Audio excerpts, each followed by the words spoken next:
This past week, I had the privilege of speaking with a group of executives about one of the most relevant spiritual tools in an age of uncertainty, bitachon, that deep-seated trust in God. We talked about how it's not just a religious buzzword, but a real grounding force in a world that often feels like it's spiraling. Bitachon, which in modern Hebrew means security, offers us a pathway to serenity and inner peace by reminding us that God directs both global affairs and the more modest turns of our own lives. But that kind of faith immediately raises a difficult question, one that thoughtful people have wrestled with for generations. If I believe that God is running the show, does that mean I just sit back and let life happen to me? Is bitachon a license for passivity? Where does that leave ambition, hustle, vision? Presenting this group, I turned to one of the greatest classics of Jewish thought, Chovos Halavavos.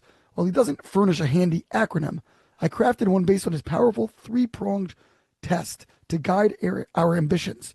Can, standing for calling, what am I drawn to? Aptitude, what am I good at?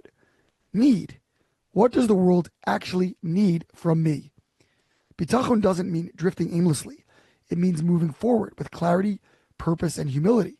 We're meant to discover our God-given strengths, listen to the pull of our conscience, and then get to work. But always with the awareness that success is never fully in our hands. The N in can, need, might just offer the most critical bulwark against misguided ambition. Sometimes we're talented at a task. We're drawn to it, but the world simply doesn't need it right now. Or maybe someone else is already doing it and doing it well. And that's when the ego starts whispering, but I want it. I deserve it. Why not me? This, perhaps, is what got Korach into trouble in our Parsha. Rabbi Yitzchak Meir Druck draws a striking contrast between Korach and Aaron.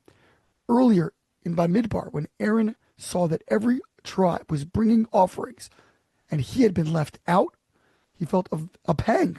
But it wasn't about honor, it was about contribution. He wanted to serve. So, when God gave him the mitzvah of lighting the menorah, instead, he accepted it gratefully and moved on.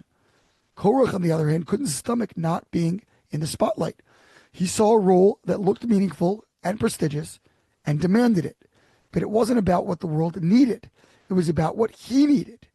And that distinction between serving a need and needing to serve is everything. Herein lies the test for each of us. What happens when our big idea, our dream job, our perfect role is already being done and done well? Do we keep pushing because we want to be the hero, or do we let go, step aside, and ask, what does the world need from me right now? Of course, if something truly isn't being done, if there's a gap no one else is filling, then step up. As Pirkei Avot teaches, in a place where there are no people, strive to be the person. That's where calling, aptitude, and need align most powerfully. That's where bitachon leads not to complacency, but to courageous initiative. So yes, bitachon doesn't mean shrinking back. It means showing up, just with humility and openness, not rigid, self-serving determination. If you can live with that balance, faith and effort, calling and restraint, then yes, you can. Shabbat Shalom.